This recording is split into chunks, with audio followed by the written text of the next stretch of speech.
you're telling a story, what's your goal? Well, your goal is partnership. Your goal is to form some kind of relationship to the person or people you're telling a story to. Just basic common sense.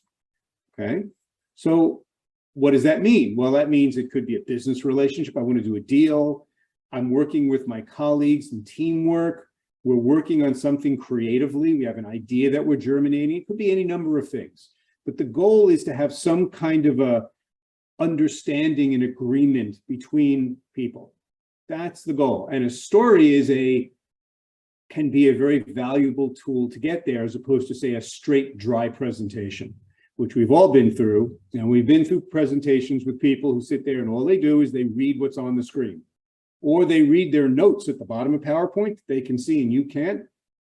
And that's really boring, because, if you're going to do that, just send it out as a PDF and don't waste your time. You don't need to be in person with them. In the PowerPoint workshop, we talk about the fact that you're the star. The deck is a supporting tool. You're the star. People are coming to hear you. It's like if you put up major paragraphs on a screen, they're going to spend the time reading. They're not going to be listening to you.